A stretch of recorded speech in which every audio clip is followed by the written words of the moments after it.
사도행전 23장 12절부터 30절에 있는 말씀으로 큐티인 제목은 바울의 호송 계획입니다. 유대인들은 바울을 죽이기로 계획을 세웠지만 바울의 생질이 이를 듣고 천부장에게 알립니다. 이에 천부장은 밤에 병사들을 시켜 바울을 총독 벨릭스에게 보낼 준비를 하고 로마 사람이 바울을 죽이거나 결박할 사유가 없다고 그에게 편지를 씁니다. 첫째는 바울을 죽이려는 결단입니다. 12절 13절입니다. 날이 새매 유대인들이 당을 지어 맹세하되 바울을 죽이기 전에는 먹지도 아니하고 마시지도 아니하겠다 하고 이같이 동맹한 자가 40여 명이더라. 유대인 가운데 바울을 죽이기 전에는 먹지도 않고 마시지도 않겠다고 서약한 사람이 약 40명이 동맹을 맺습니다. 그리고 대제사장들과 장로들의 비호 아래 바울을 공회로 유인하여 죽이기로 계략을 꾸밉니다. 그들은 하나님의 뜻이 아닌 오로지 자신들의 전통과 간섭 그리고 정치적인 기득권을 유지하는 것에만 큰 관심을 가지죠. 이러한 사실을 주님께서 아시고 바울을 두려움에 사로잡히지 않도록 하기 위해서 그 전날 밤에 환상을 보여주시고 담대하라, 너는 결코 죽지 않고 로마로 입성하게 될 것이라는 음성마저 들려주셨습니다. 우리는 직장에서 자기를 싫어하는 사람이 한 사람만 있어도 힘들어합니다. 또 가정에서 서로 마음이 맞지 않는 한 사람만 있어도 가시방석이 되어 같이 있는 것이 너무나도 힘들다고 여기죠.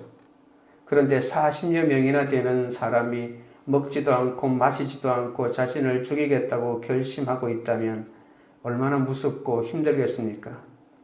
지금 이런 일이 북한이나 공산권이나 모슬렘권에서 복음을 전하는 사람에게 똑같이 일어나고 있지 않겠습니까? 생명의 위협이 매일 뒤따르고 있습니다. 실제로 공산권이나 모슬렘권에서는 정말 생명을 걸고 예수 믿고 또 예수를 전하고 있는 것이 지금 또 현실 아닙니까? 14절부터 15절입니다.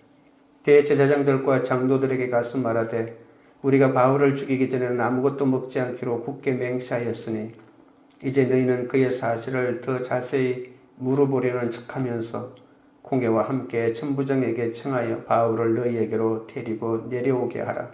우리는 그가 가까이 오기 전에 죽이기로 준비하였노라 하더니 40여 명의 사람은 대제사장과 장로들을 찾아가서 자기들의 계획을 이야기합니다.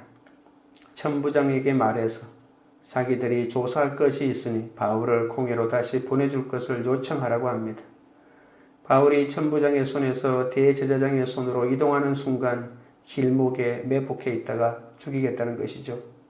대제사장과 장로들은 살인 음모를 끝으로 나타내진 않았지만 내면적으로는 협조하기로 한 것입니다.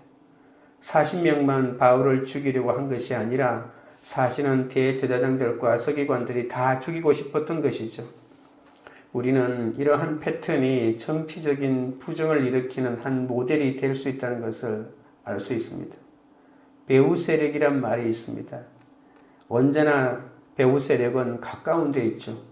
겉으로는 합법적이고 굉장히 그럴듯하게 나타나지만 사실 그 내면에는 탈법과 불법 그리고 심지어는 이런 살인 업무들이 있다는 것입니다. 불을 지르고 자동차를 전복하고 폭력을 행하고 테러를 일삼는 그래야 살인까지 주저하지 않는 일들이 공산권이나 모슬렘 지역에는 지금도 일어나고 있는 것이죠. 지금까지 이런 일들이 극단적인 민족주의자들에 의해서 이루어졌지만 앞으로의 시대에는 이 잘못된 극단적인 사이비 종교들이 계속해서 무자비하게 일어날 확률이 많이 있습니다. 겉으로는 굉장히 종교적이고 윤리적이고 도덕적인 것처럼 보이지만 그 내면에는 하나님을 저항하고 예수 그리스도를 우습게 여기는 이런 일들이 일어나고 있는 것입니다. 예수님은 마태복음 5장 10절에서 12절에 이렇게 말씀합니다. 의를 위하여 박해를 받는 자는 복이 있나니 천국이 그들의 것입니다. 나로 말미암아 너희를 욕하고 박해하고 거짓으로 너희를 거슬러 모든 악한 말을 할 때에는 너희에게 복이 있나니 기뻐하고 즐거워하라. 하늘에서 너희의 상이 큼이라. 너희 전에 있던 선지자들도 이같이 박해하였느니라. 예수님 당시부터 지금까지 의인들은 늘 핍박을 받아왔습니다. 그리고 이런 의인들의 받는 핍박을 통하여 복음이 증거되었죠. 의인들이 고난을 받지 않고 그리스도인들이 고난을 받지 않는다면 세상이 변하지 않을 것입니다. 그리스도인이 잘 살고 잘 먹고 자기 마음대로 쾌락을 누리고 자기 멋대로 살고 자기에게 주어진 행복을 자기 것이라고 생각하고 누리기만 하면 이 세상이 어떻게 변할 수가 있겠습니까? 사실 바울은 이런 위기가 있다는 사실을 잘 모르고 있었습니다. 유대인들은 바울만큼 하나님에 대한 열심과 열정이 대단했지만 자신들만의 울타리를 벗어나지 못했습니다. 하나님의 뜻을 율법과 전통의 틀에 가둬놓은 채 사람을 죽이면서도 이것이 바로 하나님의 뜻을 이루는 것이라면서 어떠한 부끄러움도 없었습니다. 이처럼 잘못된 신념과 가치관 또 불의한 열심은 구원의 길을 가로막는 악으로 나타나게 되어 있죠.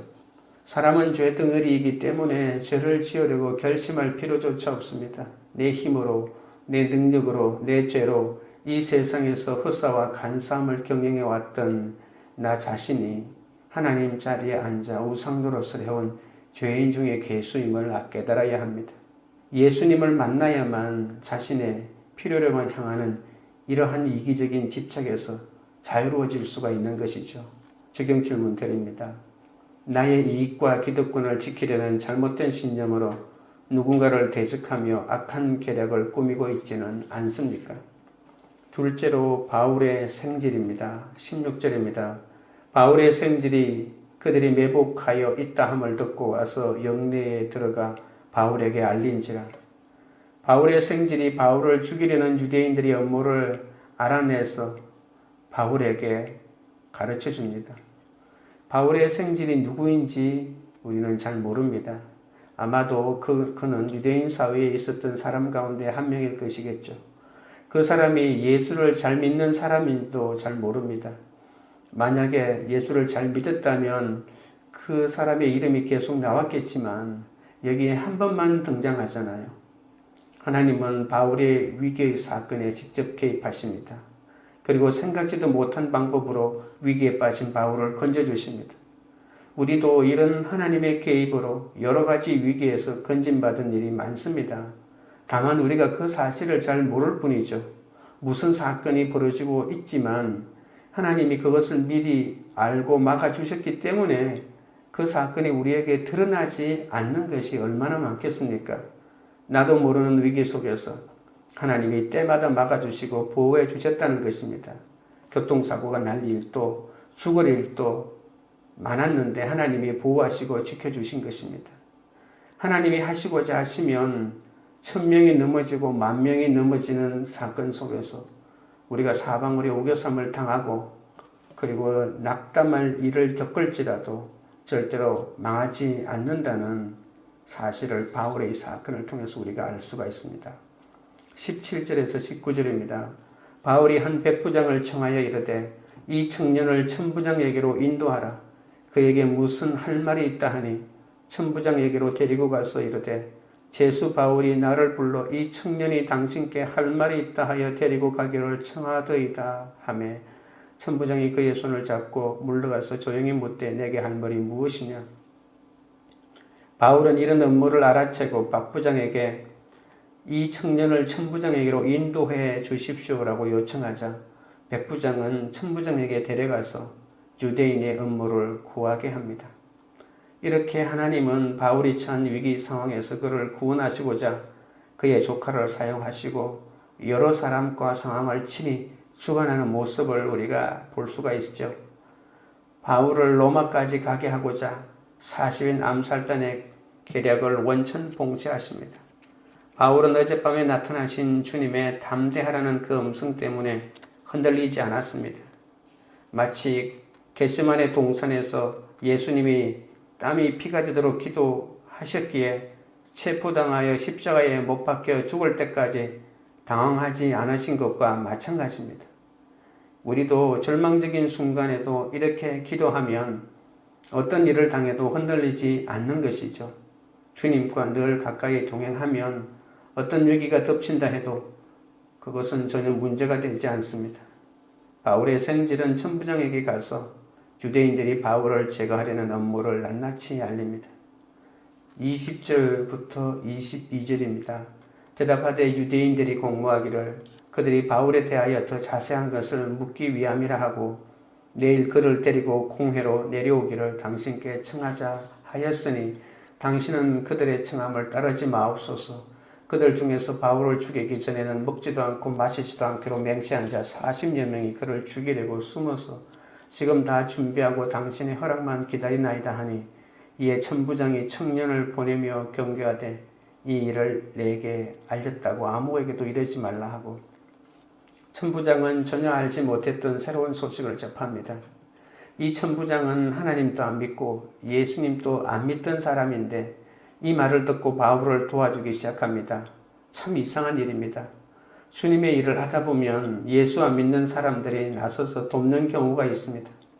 하나님은 이렇게 불신자까지도 당신의 일을 위해서 사용하실 때가 있습니다.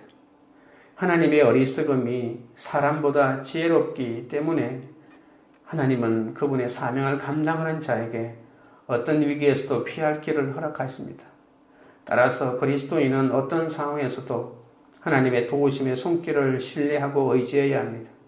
상상도 못했던 엄청난 핍박을 받으며 가난과 질병, 실직과 배신의 밤모섬에 갇혀 있습니까? 가장 큰 고난은 가장 큰 축복의 사인입니다. 어떤 밤모섬에 갇혀 있어도 환경을 넘어서시는 하나님은 우리에게 말씀으로 소망을 주시고 또한 당신의 복음을 증거하게 하십니다. 적용 질문 드립니다. 힘든 환경에서 생각지도 못한 누군가의 도움을 얻어 하나님의 은혜를 깨닫게 된 적이 있습니까?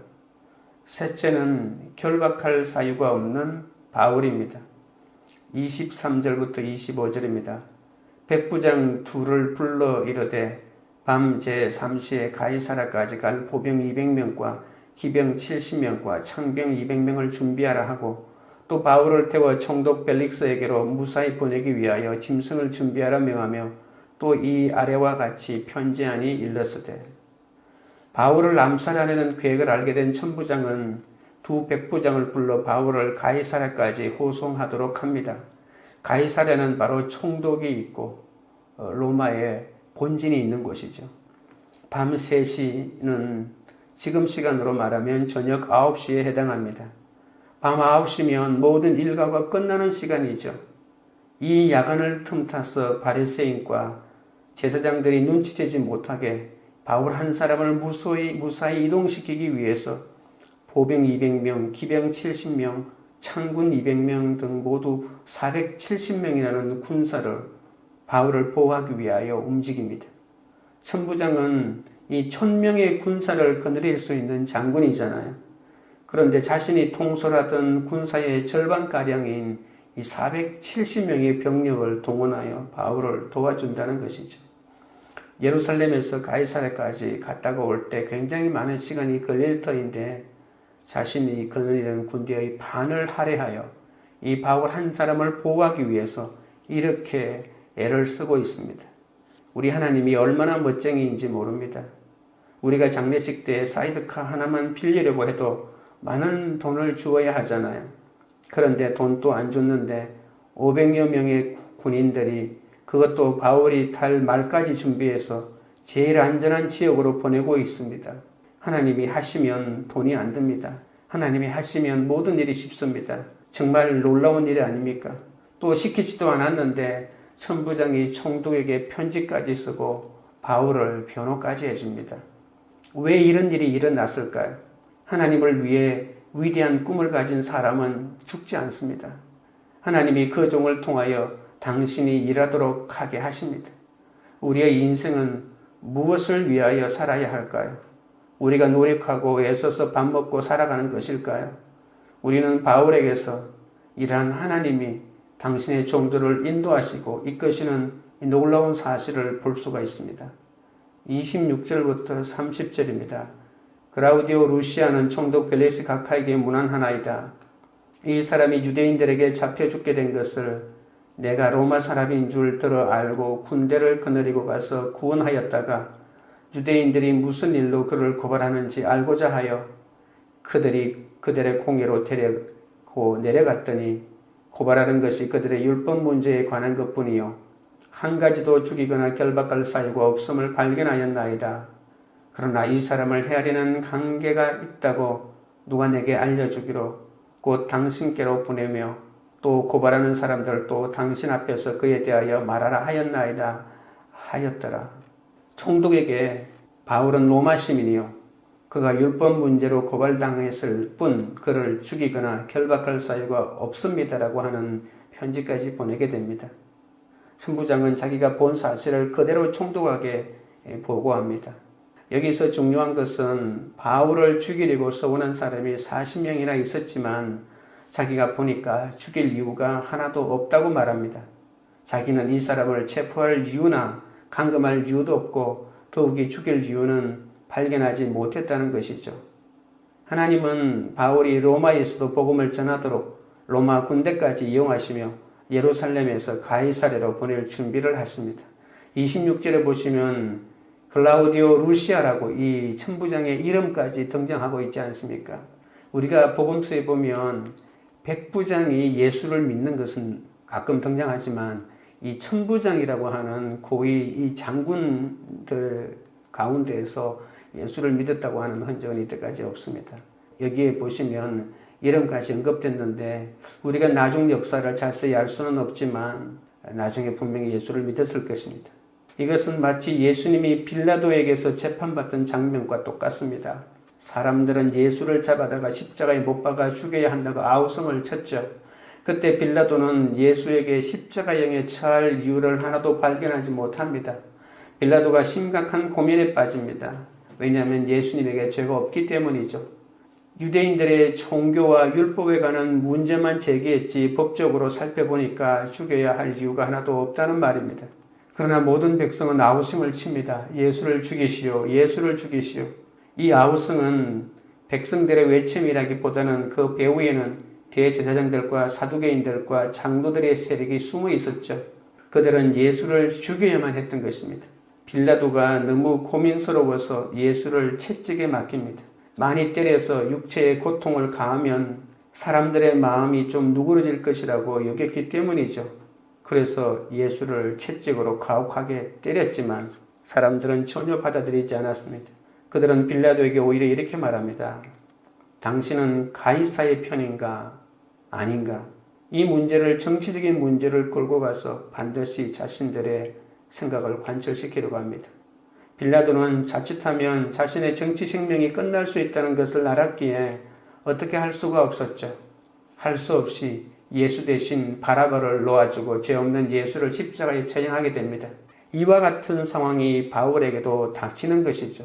이렇게 한 사람의 로마 장군이 자신 앞에 어떤 일이 벌어질지도 모르는데 자신하고 아무 상관없는 이 유대인 한 사람을 살리기 위해서 이렇게 자신에게 주어진 고난을 최대한 사용하고 있다는 것이 우리는 놀랍기만 합니다.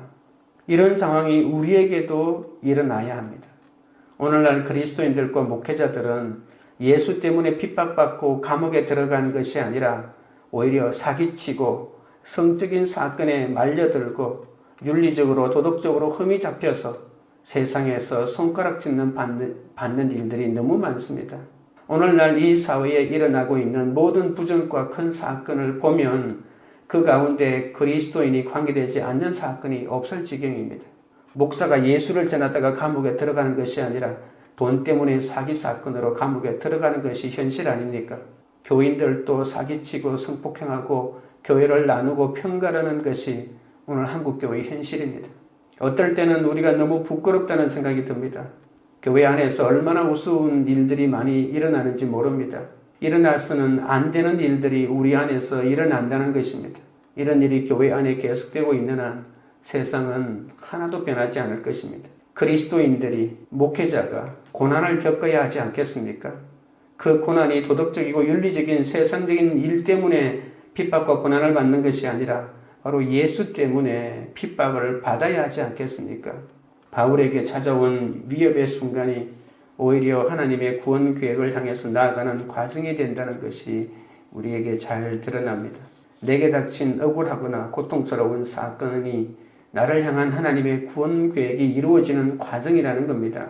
하나님과의 관계가 회복된 사람은 인간관계에서도 모든 시험을 극복할 수 있습니다. 내가 하나님을 신뢰하지 못하고 하나님과의 관계가 잘 안 되고 있기 때문에 날마다 부부간에도 부모 자녀간에도 오해와 갈등이 있다는 것을 알아야 합니다.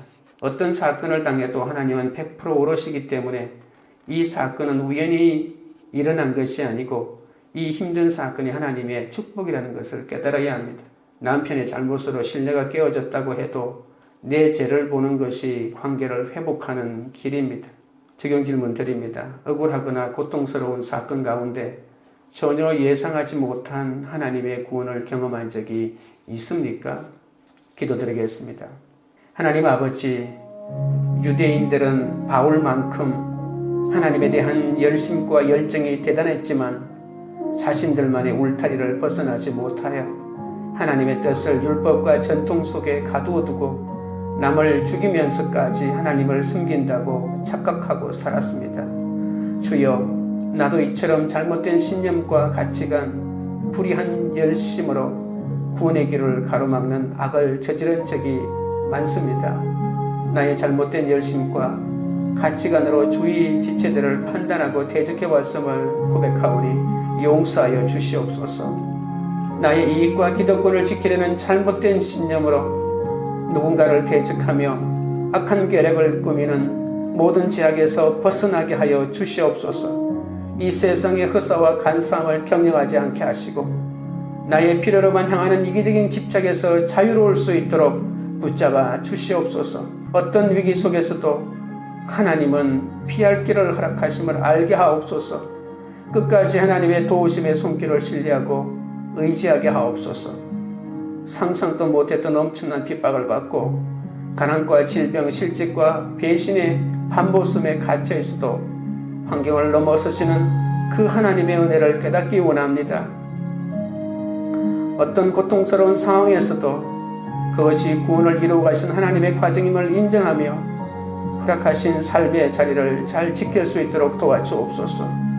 우리에게 찾아온 모든 위협의 순간이 오히려 하나님의 구원 계획을 향해 나아가는 과정임을 믿게 하옵소서. 내게 닥친 억울하거나 고통스러운 사건 또한 나를 향한 하나님의 구원 계획이 이루어지는 과정임을 아버지 하나님 깨닫게 하여 주시옵소서. 광교리들 교회가 하나님을 신뢰함으로 하나님과의 관계가 회복되어 모든 인간관계의 시험도 극복하는 공동체가 되게 하옵소서. 어떤 사건을 당해도 하나님은 100% 오롯이기에 이 사건은 우연이 아님을 알게 하시고 이 힘든 사건이 하나님의 축복임을 믿어 담대하게 사명을 감당하는 그런 공동체가 되도록 역사하여 주시옵소서. 예수 그리스도 이름으로 기도드리옵나이다. 아멘.